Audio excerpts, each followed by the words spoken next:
अस्सलाम वालेकुम। आज का हमारा जो लेक्चर है चैप्टर 1 का फर्स्ट लेक्चर है बीएससी फोर्थ ईयर के लिए। ऑपरेटिंग सिस्टम की बुक है मेरे पास और इसका लेटेस्ट एडिशन आपने लेना है। आप इसका जो भी मार्केट में अवेलेबल है आईटी सीरीज़ की ऑपरेटिंग सिस्टम की आपने बुक लेनी है। फर्स्ट टॉपिक है हमारा computer system. The computer system can be divided into 4 components as follow। सबसे जो पहला है वो है hardware, then operating system, then application programs and users. Hardware क्या होता है कि जो आपके रिसोर्सेज होते हैं, कंप्यूटर के जो बेसिक रिसोर्सेज होते हैं, जैसे आपके कंप्यूटर के साथ जो अटैच्ड होते हैं डिवाइसेस, सीपीयू हो सकता है, स्टोरेज डिवाइसेस हो सकते हैं, माउस हो सकता है, कीबोर्ड हो सकता है जो कि इनपुट डिवाइसेस हैं, या फिर आउटपुट डिवाइसेस जिनमें प्रिंटर वगैरह आ जाता है। तो जो चीज़ें आपको सामने स्क्रीन पे जो चीज़ें आपको सामने डिवाइसेस नज़र आ रहे होते हैं ना कंप्यूटर के, उनको बोलते हैं हार्डवेयर। देन आता है operating system. Operating system controls and coordinates the use of hardware among various application programs for users। Operating system क्या होता है कि जो मशीन आपको सामने नज़र आ रही है और जो मशीन के अंदर सॉफ्टवेयर्स हैं उनको कैसे कंट्रोल करना है, उनको कैसे कोऑर्डिनेट करना है, उनके दरमियान में किस रिसोर्स से आपने या किस एप्लीकेशन प्रोग्राम से आपने दूसरे पे मूव करना है, तो उन सारी चीज़ों को जो चीज़ कंट्रोल कर रही होती है ना उसको बोलते हैं ऑपरेटिंग सिस्टम। थर्ड पॉइंट है application programmes.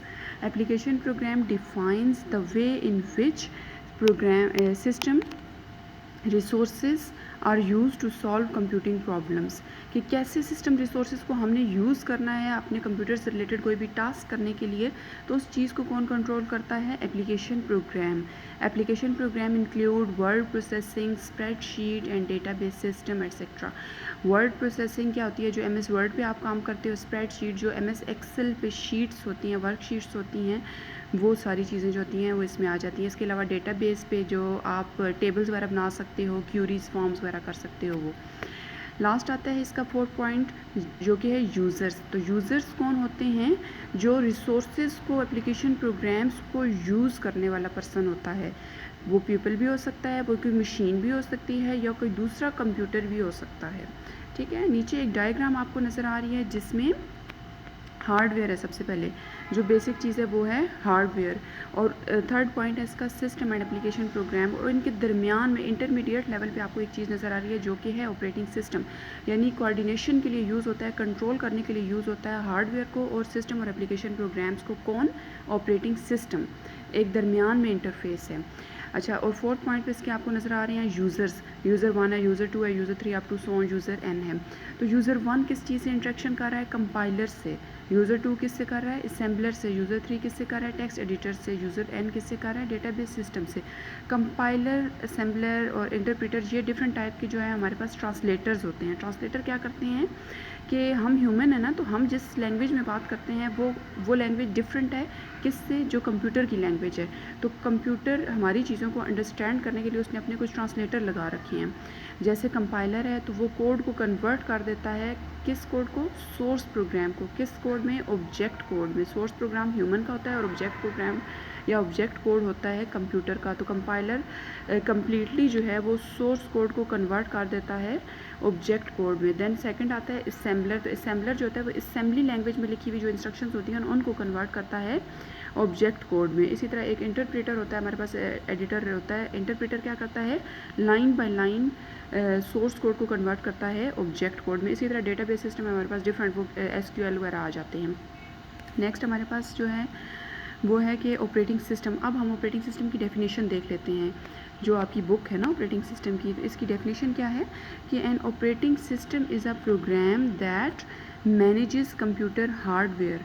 It is an important part of our computer system. It provides a basis for application programs and act as interface between the computer user and hardware. Operating system क्या होता है कि जो manage करता है किस चीज़ को? आपके जो कंप्यूटर की मशीनरी आपको सामने नज़र आ रही है, जो हार्डवेयर होता है जिसको हम टच कर सकते हैं, तो उन चीज़ों को मैनेज कौन कर रहा है? Operating system. ये किस चीज़ का इंपॉर्टेंट पार्ट है? ये कंप्यूटर सिस्टम का इंपॉर्टेंट पार्ट है और ये एप्लीकेशन प्रोग्राम और यूज़र के दरमियान में एप्लीकेशन प्रोग्राम से यूज़र का इंटरेक्शन हो रहा होता है और किसके थ्रू हो रहा होता है? हार्डवेयर के थ्रू हो रहा होता है। और हार्डवेयर और यूज़र प्रोग्राम को जो है वो आपस में इंटरफेस करवाने के लिए जो चीज़ यूज़ होती है वो होता है हमारे पास ऑपरेटिंग सिस्टम। इसकी एग्जांपल आप इस तरह भी ले सकते हो कि जिस तरह एक गाड़ी है ना, तो वो बिल्कुल रेडी है, सारा कुछ उसमें इंजन वगैरह सारी चीज़ें पूरी हैं, लेकिन अगर उसमें फ्यूल नहीं है ना तो वो चीज़ चल नहीं सकती। तो फ्यूल क्या है? ऑपरेटिंग सिस्टम है, जिसके बगैर हम उस चीज़ को चला ही नहीं सकते। ठीक है, तो operating system controls and coordinates the use of hardware among various application program for various users.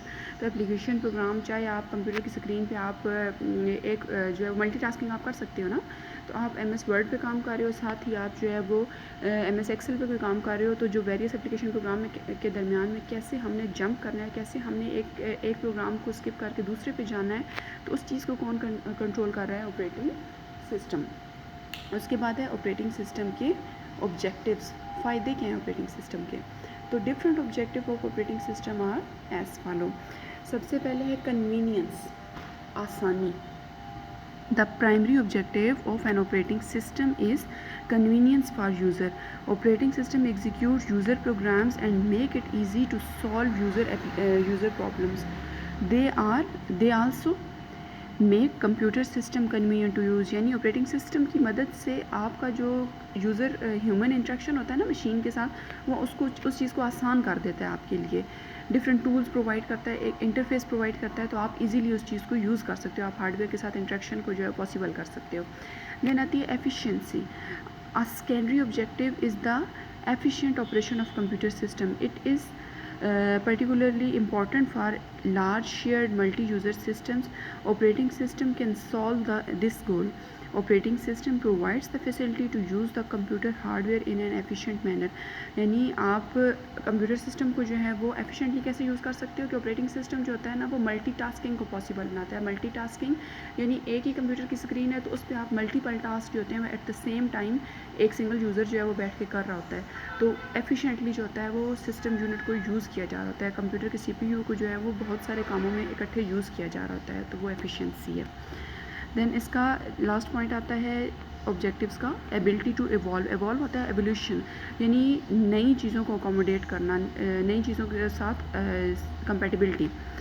Operating system allows effective development, testing and introduction of system functions without interfering with the service, यानी service को down किए बगैर नई चीज़ों को ये evaluate करता है, नई चीज़ों को, नई चेंजेस को अकोमोडेट करता है। ठीक है, देन आता है रोल ऑफ ऑपरेटिंग सिस्टम। क्या इसका रोल है? The hardware provides the basic computing resources in a computer system. Application program defines the way in which these resources are used to solve computer problems of the user. तो hardware किस चीज़ को provide करता है कि basic हमें resources provide करता है। Resources क्या हो सकते हैं? कीबोर्ड हो सकता है, माउस हो सकता है, कंप्यूटर की स्क्रीन हो सकती है, प्रिंटर हो सकता है, स्कैनर हो सकता है, तो ये सारे क्या हैं? कंप्यूटर के रिसोर्सेज हैं। ये कौन प्रोवाइड करता है? हार्डवेयर। और जो एप्लीकेशन प्रोग्राम होते हैं वो हमें बताते हैं कि किस तरह हमने इन रिसोर्सेज को यूज़ करना है किसी भी चीज़ को, किसी भी अपनी प्रॉब्लम को सॉल्व करने के लिए। जैसे फॉर एग्जांपल मैंने बुक का एक पेज टाइप करना है ना, तो मैंने MS वर्ड पे वो काम करना है, वर्ड की एक डॉक्यूमेंट क्रिएट करनी है, तो वो मुझे कौन बताएगा? Application program. The operating system controls the hardware and coordinate its use among various application program for different user. तो operating system इस चीज़ को मेरे लिए रेडी करेगा कि मैं हार्डवेयर को एक तो यूज़ कर सकूं और मैं एप्लीकेशन प्रोग्राम के डिफरेंट जो हम काम कर रहे हैं, जैसे मैं MS वर्ड पे भी काम कर रही हूँ, MS एक्सेल पे भी काम कर रही हूँ, मैं म्यूज़िक भी सुन रही हूँ, मैं कोई गेम भी खेल रही हूँ, तो ये सारे काम जो है इनको पॉसिबल कौन करेगा? Operating system. The role of operating system can be defined in the following ways. Government. Operating system work as government. The basic resource of computer system are provided by its hardware. तो operating system जो होता है वह government होता है, इसके resources कौन provide कर रहा होता है? इसमें यानी इसमें रिसोर्सेज बेसिक क्या होते हैं? हार्डवेयर हो सकता है, सॉफ्टवेयर हो सकता है और डेटा हो सकता है। हार्डवेयर हमारे पास मशीन है, सॉफ्टवेयर वो सारी इंस्ट्रक्शंस जो हमें सामने स्क्रीन पे नज़र आ रही हैं, जिनको हम टच नहीं कर सकते, और जब वही चीज़ प्रिंट होकर ना हमारे हाथ में आ जाती है तो वो बन जाती है हार्ड कॉपी। सॉफ्ट कॉपी जो मशीन के अंदर है, हार्ड कॉपी जो हमारे पास प्रिंटेड फॉर्म में हमारे हैंड में है, और डेटा क्या होता है, रॉ फैक्ट्स एंड फिगर। तो operating system provides the means and the environment for proper use of its resources को प्रॉपरली हम किसके थ्रू यूज़ कर सकते हैं, ऑपरेटिंग सिस्टम के थ्रू। और रिसोर्सेज क्या क्या हो सकते हैं, हार्डवेयर, सॉफ्टवेयर, डेटा। देन आता है resource allocator. A computer system has many resources, each resource can be use to solve a problem. The operating system is responsible for managing the use of computer system resources. There may be many requests for a particular resource. These requests may be conflicting. The operating system decides which request should obtain the required resource. The operating system should take into consideration both system efficiency and fairness to individual request. अब इसको हम अगर simple words में देख लें तो इसमें क्या बात हो रही है, इसमें ये कहा जा रहा है कि रिसोर्स, फॉर एग्जांपल कोई भी रिसोर्स है, जैसे कीबोर्ड है, तो कीबोर्ड को बहुत सारे प्रोसेसेस चाह रही हैं कि हम जो है हमें डेटा इनपुट किया जाए इस वक्त कीबोर्ड के थ्रू। तो ऑपरेटिंग सिस्टम ने अब ये डिसाइड करना है कि जब बहुत सारी रिक्वेस्ट जो हैं वो कॉन्फ्लिक्ट कर रही होती हैं, सेम टाइम पे आ रही होती हैं किसी एक रिसोर्स के लिए, तो ऑपरेटिंग सिस्टम ने ये डिसाइड करना है, किसी न किसी तरह उसने जो इस चीज़ को अरेंज करना है कि मैं किस को पहले ये रिसोर्स प्रोवाइड करूँ और किस को कितने टाइम के लिए ये रिसोर्स दूँ।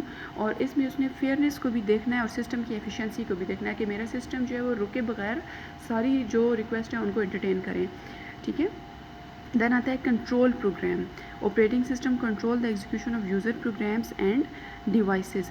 It is responsibility of it is responsible to monitor and control the operations of software. Operating system ने ये डिसाइड करना है कि कैसे मैंने ऑपरेशंस को जो है वो कंट्रोल करना है। It controls the hardware components of computer system. It also ensures that system resources are used properly. Operating system ने क्या करना है, हार्डवेयर कंपोनेंट्स को कंप्यूटर सिस्टम के कंट्रोल करना है, किस डिवाइस को किस चीज़ ने पहले एक्सेस करना है, किस एप्लीकेशन प्रोग्राम ने किस हार्डवेयर डिवाइस को जो है वो किस मैनर से एक्सेस करना है, तो उस चीज़ को कंट्रोल कौन करेगा, ऑपरेटिंग सिस्टम।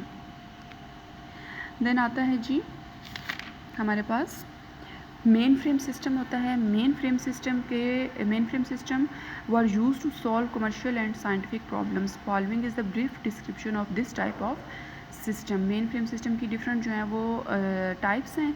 सबसे पहले जो हम डिस्कस करते हैं वो है सिंपल बैच ऑपरेटिंग सिस्टम। तो बैच ऑपरेटिंग सिस्टम में क्या होता है कि जो जॉब्स थी, जॉब इसमें हम बेसिकली किस चीज़ को बोल रहे हैं, हम अपने प्रोसेस को जॉब बोल रहे हैं। प्रोसेस क्या होता है, कोई एक जो एक्टिविटी हो रही होती है कंप्यूटर के अंदर ना, किसके अंदर, CPU या सिस्टम यूनिट के अंदर। तो early computer were run from console. The card reader and tape drives were input devices. Line printer, tape drives and card punch were common output devices. The user didn't interact directly with computer system. The user prepared a job that consisted of program, data and some control information. He then submitted it to the computer operator in the form of punched card. अब इसमें क्या बात हो रही है कि जो शुरू में हमारे पास कंप्यूटर होते थे वो डायरेक्टली जो है उनमें यूज़र का इंटरेक्शन नहीं होता था सिस्टम के साथ। यूज़र जो है वो जॉब्स को रेडी करता था और उनको एक पंच कार्ड की फॉर्म में जो है वो किसको दे देता था, कंप्यूटर ऑपरेटर को। यूज़र का इंस्ट्रक्शन किसके साथ होता था, कंप्यूटर ऑपरेटर के साथ, और कंप्यूटर ऑपरेटर आगे उनको जॉब्स को जो है वो फॉरवर्ड करता था। The operating system was simple.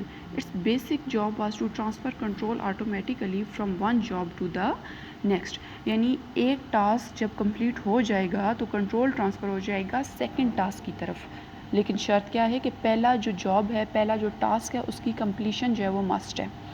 The operating system were always resident in memory.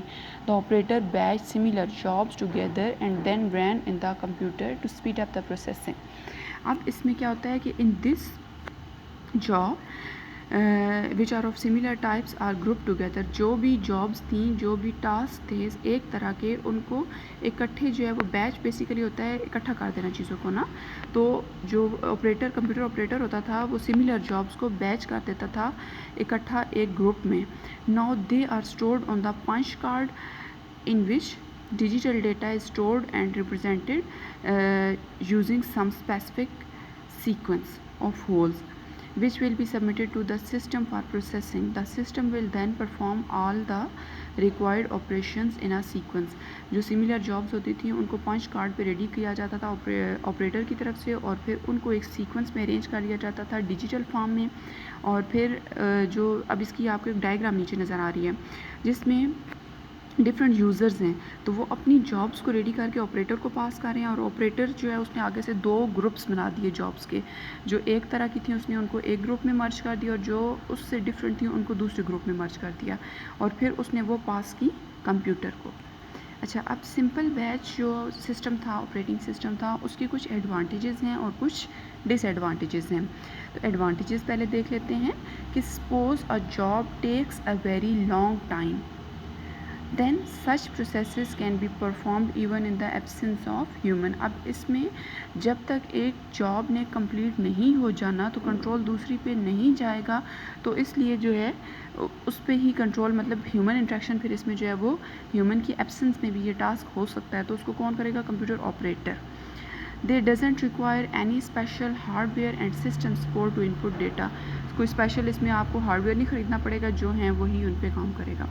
Disadvantages का क्या है कि it is very difficult to debug batch system, lack of interaction between user and operating system. User का जो है direct interaction है ही नहीं, user ने जस्ट जॉब सबमिट करवा दी, उसके बाद जो है उसको पता ही नहीं है कि अब मेरी जो जॉब है वो किस लेवल पे, किस फेज़ से गुजर रही है, वो रुकी हुई है, वो कंप्लीट हो चुकी है, तो यूज़र को भी कुछ नहीं पता। Suppose an error occur in one of the jobs of batch, then all the remaining jobs get affected. They have to wait until the error is resolved. अगर एक जॉब में, एक टास्क में इशू आता है तो वो जो पूरे ग्रुप है, वो पूरा ग्रुप जो है वो रुक जाएगा, उसकी पूरे ग्रुप की जो परफॉर्मेंस है वो वहाँ पे लैग कर जाएगी, जब तक वो वेट करेगा जब तक एरर जो है वो रिजॉल्व नहीं होती। उसके बाद इसकी एक डायग्राम है batch, simple batch operating system की, कि हमारे कंप्यूटर के जो बेसिक समझ लें कि जो मेमोरी होती है ना, उसके 2 पोर्शन बने हुए होते हैं, एक ऑपरेटिंग सिस्टम को अलॉट होता है और एक यूज़र प्रोग्राम को अलॉट होता है। तो अब सिंपल बैच सिस्टम में तो प्रोग्राम ही एक वक्त में एक होता है, तो ऊपर ऑपरेटिंग सिस्टम का पोर्शन और सेकंड जो है वो हमारे पास यूज़र प्रोग्राम का पोर्शन। ठीक है, नेक्स्ट हमारे पास है multi program system. Multi program system में क्या होता है? मल्टी प्रोग्राम सिस्टम में a group of jobs that are ready to be executed is called job pool. अब इसमें एक से ज़्यादा जॉब्स का लफ्ज़ इस्तेमाल हो रहा है, जॉब का नहीं बल्कि जॉब्स का। तो बहुत सारे इसमें प्रोसेसेस यूज़ हो रहे हैं। तो जो सेम टाइप के प्रोसेसेस होते हैं, जो बिल्कुल रेडी होते हैं, उनको एक ग्रुप में रख दिया जाता है, और उस चीज़ को क्या बोलते हैं? Job pool. Since there is more than one job that can be executed, it is possible for operating system to make a decision about which job to execute next. अब बहुत सारी जब जॉब्स रेडी पड़ी हुई होंगी job pool में, तो operating system ये डिसाइड करेगा कि मैंने किस जॉब को जो है वो अभी एग्जीक्यूट करवाना है और किस जॉब को नेक्स्ट टर्न में एग्जीक्यूट करवाना है। This decisions keep CPU utilisation as high as possible. अब जब हर वक्त जो है वो जॉब पूल में जॉब्स रेडी फॉर्म में पड़ी होंगी, एक जॉब जैसे निकलेगी तो अगली जो है वो फ़ौरन से CPU में आ जाएगी, तो जो CPU की यूटिलाइजेशन है वो इसमें ऑप्टिमाइज्ड हो जाएगी, मैक्सिमम हो जाएगी। डायग्राम आपको इसमें नज़र आ रही है जिसमें ऑपरेटिंग सिस्टम है और जॉब 1 है, जॉब 2 है, जॉब 3 है, up to so on job n है। तो जो हमारे पास हमने सिंपल बैच सिस्टम पढ़ा था उसमें ऑपरेटिंग सिस्टम का एक पोर्शन था और एक सिर्फ सिंगल जॉब का पोर्शन था। अब इसमें मल्टीपल जॉब्स हैं जिनको किस में रखा गया है? जॉब पूल में। In general it is not possible for a single user to keep CPU और IO devices busy at all times. एक सिंगल जॉब जो है वो हर वक्त CPU को बिज़ी नहीं रख सकती। रीज़न, इसका ये रीज़न है कि अगर वो जो सिंगल जॉब है उसकी कोई इनपुट रिक्वायरमेंट आती है, उसको कोई कीबोर्ड की तरफ से इनपुट चाहिए, उसको कोई माउस की तरफ से क्लिक चाहिए, या उसको कोई आउटपुट है जो उसने मॉनिटर पे कोई चीज़ डिस्प्ले करवानी है या फिर उसने प्रिंटर के थ्रू कोई चीज़ प्रिंट करवानी है, तो उस सूरत में जब वो इन कामों पे लगेगा, इनपुट डिवाइसेस की तरफ बिजी होगी जॉब, तो CPU जो है वो वेटिंग पे चला जाएगा, क्योंकि जो जॉब है वो करंटली CPU के पास नहीं रहेगी, तो CPU जो है वो वेटिंग पे चला जाएगा। अब मल्टी प्रोग्रामिंग में क्या होगा कि multi programming allows the system to increase CPU utilisation by ensuring that CPU always has a job to execute. कैसे CPU के पास हर वक्त एक जॉब मौजूद होगी कि जब फॉर एग्ज़ाम्पल जॉब 1 है, तो जॉब 1 की कोई इनपुट रिक्वायरमेंट आती है तो उसको सीपीयू से निकाल कर सेकंड किसी मीडियम पे रखा जाएगा और उस दौरान फ़ौरन से सीपीयू को अलॉट कर दी जाएगी जॉब 2। अब अगर जॉब 2 की कोई रिक्वायरमेंट आती है आउटपुट की, तो जॉब 2 को निकाला जाएगा, तो जॉब 3 को फ़ौरन से सीपीयू को अलॉट कर दिया जाएगा। इस तरह सीपीयू की जो परफॉर्मेंस है वो इंक्रीज़ होगी, वो हर वक्त बिज़ी रहेगा। The CPU has a pool of jobs. When the currently executing job has to wait, it is removed from the CPU. Another job is selected and the CPU now executed. अब अगर एक job को जो है वो CPU से निकाला जाएगा तो किसी दूसरी को सिलेक्ट करके CPU को अलॉट कर दिया जाएगा. This process ensures that CPU is always executing a job. If there is a job to execute in a non multi programming system. अब अगर non multi programming system की बात करते हैं, if a job had to wait for an IO operation, CPU would also have to wait until IO was finished. CPU requires sophisticated data structures to implement multi programming. आप CPU को ख़ास किस्म के जो है वो डेटा स्ट्रक्चर्स चाहिए होंगे. CPU must be able to decide which job is to be executed next. Some jobs will fit into memory at once. Some job may have to remain on disk. The operating system must be able to perform some sort of scheduling on the jobs in job pool. अच्छा, जो computer की memory होती है ना, memory कौन सी होती है? Memory की 2 टाइप्स होती हैं. एक होती है प्राइमरी मेमोरी और एक होती है सेकेंडरी मेमोरी. तो जो सेकेंडरी मेमोरी होती है ना, उस पे हम जो डेटा होता है उसको परमानेंटली स्टोर कर सकते हैं, और जो हमारे पास प्राइमरी मेमोरी होती है उस पे हम डेटा को टेम्परेरी होल्ड कर सकते हैं. अब जैसे CPU में टास्क अभी आ रहे हैं ना, तो CPU में किसी भी जॉब के CPU में इंटर होने के लिए मस्ट है कि वो चीज़ पहले मेन मेमोरी में रिज़ाइड करे थोड़ी देर के लिए. जैसे ही उस टास्क का काम कंप्लीट हो जाएगा CPU की तरफ से, तो वो चीज़ मेन मेमोरी से होते हुए वापस सेकेंडरी स्टोरेज जाके परमानेंटली स्टोर हो जाएगी, ताकि जब आपने उसको रीयूज़ करना है तो आप वहाँ से ईज़िली कर सको. तो किस जॉब को कब जो है वो CPU अलॉट करना है, किस जॉब को कब हमने CPU अलॉट करना है, तो उसके लिए जो है वो स्केजलिंग मस्ट है. स्केजलिंग क्या होती है? स्केजलिंग में ये डिसीजन किया जाता है कि जॉब 1 ने पहले आना है, जॉब 2 ने आना है या जॉब 3 ने आना है, किसने आना है.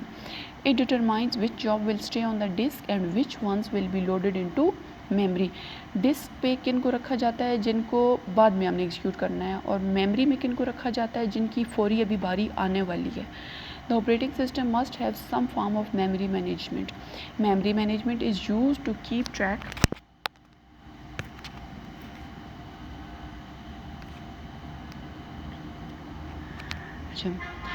Memory management is used to keep track of which jobs are stored, where and how much space is available. Memory management ये बताती है कि फॉर एग्जांपल मेरे पास एक जॉब है ना, तो उसको 10 KB मेमोरी चाहिए.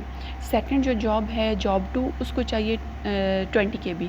थर्ड जॉब है उसको 40 KB चाहिए. तो हमने सबसे पहले ये देखना है कि जो 10 KB वाली जॉब है, क्या मेन मेमोरी में इतनी स्पेस है कि मैं इस जॉब को यहाँ पे प्लेस कर सकूँ. अगर 10 KB स्पेस मुझे अवेलेबल है मेन मेमोरी में, तो मैं उस जॉब को सेकेंडरी स्टोरेज से उठाऊँगी और मेन मेमोरी में रख दूँगी. देन सेकंड आती है जॉब 2. तो जॉब 2 को कितनी स्पेस चाहिए? 20 KB. तो हम ये देखेंगे कि मेन मेमोरी में हमारे पास इतनी स्पेस है कि उसको अकोमोडेट किया जा सके. अगर है तो उसको मेन मेमोरी में शिफ्ट कर दिया जाएगा from secondary storage. Then third मेरे पास एक जॉब आती है जिसको चाहिए 40 KB मेमोरी. 40 KB मेमोरी, तो 40 KB मेमोरी के लिए मैं मेन मेमोरी को चेक करूँगी. अगर करंटली जो है मेरे पास 40 KB मेमोरी मौजूद नहीं है मेन मेमोरी में, तो उस जॉब को जो है वो अभी सेकेंडरी स्टोरेज पे ही रखा जाएगा. जब उसकी टर्न आएगी, जब मेन मेमोरी में कोई प्रोसेस कंप्लीट होकर उस वहाँ से शिफ्ट कर दिया जाएगा, स्वैप आउट कर दिया जाएगा, तो तब जो वो 40 KB वाला प्रोसेस है उसको मेन मेमोरी में शिफ्ट कर दिया जाएगा ताकि उसको CPU की तरफ शिफ्ट किया जाए. Sometimes there may be many jobs that can be run at any one time. The interaction between jobs must be controlled. In general, one job shouldn't be able to manipulate the data or program code of another job. अच्छा, अब एक जो होती है हमारे पास job, वो कभी भी दूसरी जॉब का जो है डेटा हैक नहीं कर सकती, उसका डेटा ले नहीं सकती, मिक्स अप नहीं कर सकती. उसके लिए एक टर्म यूज़ होती है जिसको बोलते हैं कॉन्टेक्स्ट स्विच. जिसमें जो हर जॉब होती है ना उसका जितना टास्क हो चुका होता है, अगर उसको सीपीयू से निकाला जाता है तो जहाँ तक उसका काम हुआ होगा वो वहाँ तक पॉज हो जाएगा। जिस तरह गेम आप खेल रहे होते हो तो गेम को आप पॉज कर सकते हो, जब रिज्यूम करते हो तो वो वहीं से स्टार्ट होती है। इसी तरह जो जॉब्स होती हैं वो उनकी जो स्टेट होती है उसको वहीं पे लॉक कर दिया जाता है, सेव कर दिया जाता है किसके थ्रू, कॉन्टेक्स्ट स्विच के थ्रू, और जो नेक्स्ट जॉब आएगी वो अपना डेटा लेकर आएगी। तो यहाँ पे हमारा लेक्चर एंड होता है आज का। आई होप आपको समझ आया होगा।